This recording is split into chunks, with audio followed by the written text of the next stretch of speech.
Welcome back to the NITE Economics YouTube channel, and today we're going to be looking at a few different things in the market. We're going to start here with the price of gold, silver, and the S&P 500 priced in gold. So gold is pretty much right now consolidating. It's been moving sideways for pretty much the last 2 weeks. This week is almost done, so this week is about to close in the next 8 hours and 50 minutes, and it's currently February 20th, 2026. So I do see gold getting up to all-time highs and possibly going to new all-time highs. So getting to the previous all-time high here at 5,600 bucks and possibly breaking that into maybe early and possibly even as late spring before dropping down. And who knows? I might be wrong about that, but timing this will be difficult. And I think if you look at the history of gold in the past, you could see it could stay in these high levels for a long period of time without deciding which way it's going to go. I really do think it's going to consolidate and then move higher. How high, it's hard to say. I think it could potentially get to 6,000 bucks before it drops down significantly. And then I'll get to why I also think this with the next chart in a sec, and that's the S&P versus gold. But before we do that, let's take a look at silver. So I think silver is preparing to, especially if it starts to close above the 5 exponential moving average, which is very close to closing above that. If it could close this week in the next 8 hours and 49 minutes above that, I think it'll set it up and it'll be in a nice position to possibly make some, make an attempt higher to the $100 mark, where I had previously thought that gold would get heavily rejected there. It actually didn't get rejected there, but I think this time, I think it will create a lower high there before being rejected. So let's make a Fibonacci retracement.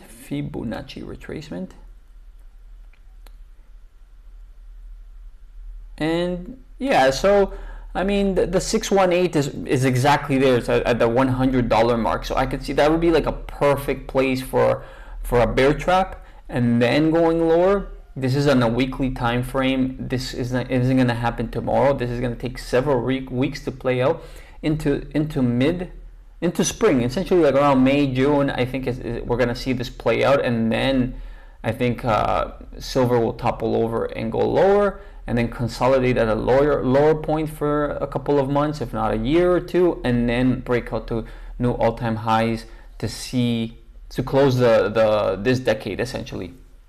Another reason why I think gold is going to continue on this bull run, or at least not break down significantly, even when it does decide to break down, is because I think the S&P 500 is currently breaking down versus the price of gold, and this chart is my evidence for that. As you could see, gold has now had 1, 2, 3, 4, and is working on the 5th week of it consecutive. It's working on the 5th consecutive week of gold being below this very crucial support and sometimes resistance level, where once it was a support for the price of S&P 500 versus gold.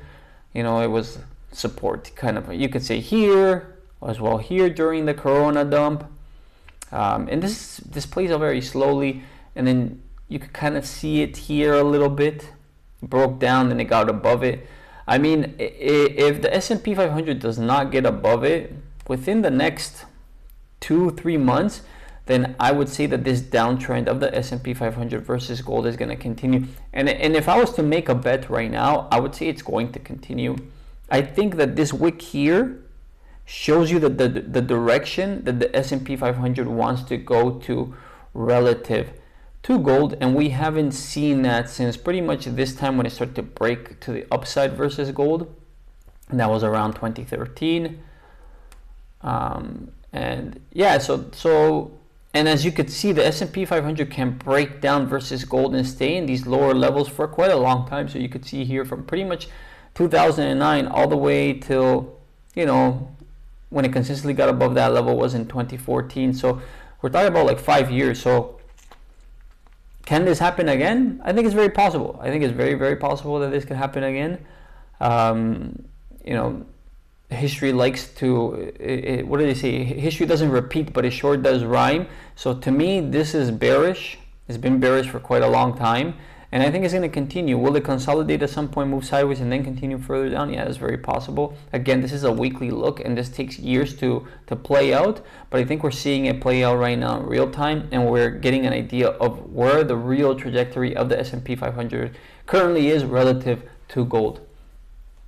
And lastly, and if we look at here, the S&P 500 here versus the dollars, just the regular price here, you can see that the S&P 500 is now closing, at least if it doesn't get above the 5 exponential moving average here on the weekly, which is currently sitting at $6,883. If it doesn't close above that in the next 7, let's call it 8 hours or so, then I think that will trigger some lower price actions for the S&P 500. Maybe you'll tag this price here, which is like around 6,700 at some point, maybe even as early as next week. But I think the overall trajectory for the S&P 500 is to the downside. Do we have divergences? I mean, we're seeing here that the BBWP is at extreme lows, and you know, I believe in mean reversion. So essentially, the S&P 500 is the BBWP is gonna want to go back up, and this is direction neutral. Maybe it's gonna be to the upside, maybe it's gonna be to the downside. I'm in the camp of thinking that it's going to be to the downside, but again, it's direction neutral, and we should expect some action in the next couple of months as to which direction the S&P 500 is going to go. Is it going to go up or is it going to down? I lean towards down. Here the RSI is not so obvious. Like, I mean, I would say that you have divergence all along here, and you do, right? You have this high here, you have this high here. You have some so here's divergence. But they're like small divergences. I wonder if we look at it on a weekly, if we see a better idea. My internet's not working well. Anyways, I think it's gonna break out to the downside or break down to the downside, and then we're gonna finish quickly by just taking a quick look at Bitcoin. I think Bitcoin right now is kind of has a bias to the downside, but I wouldn't be surprised if it starts to consolidate and makes a quick stab up to the top side, reconnects with this 5 simple exponential moving average before going to lower prices. I am seeing the 377 exponential moving average as a potential area of interest in the next week or two, or you know, maybe it'll take a little bit longer for it to get that low. But this wick here tells you the direction that it wants to go to, and to me, it has more. It's looking more bearish in the medium to short term. We are definitely in a bear market right now, but again, this could take some time to play out, and I do expect Bitcoin maybe next week or the week after that to make a quick stab up to the top side before going down, or will it go down and then go up? It's really hard to tell, but overall, I am still bearish for Bitcoin right now. I don't think the low is completely in right now. I think we got close to the low, but I do think that it has a little bit lower to go, and it might even get to that mid 54, maybe even as low as $53,000. If we look here at the weekly, that was the 5-day. Sorry, my internet is not working right now. I don't know why. But we'll just leave it there.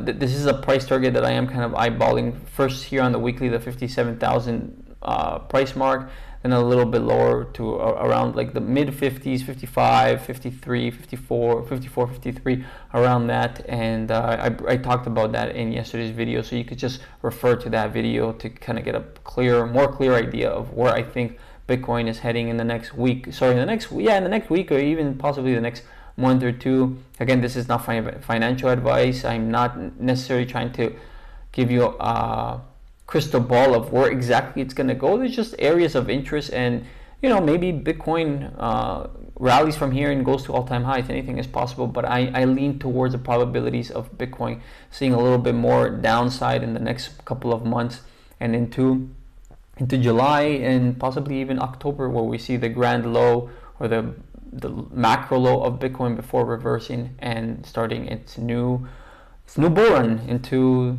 the next year, into 2027. Anyways, that's it for today, guys. I hope you like the content. If you do, drop a like, subscribe, and do all that good stuff. I'll see you guys next time. Take care. Bye.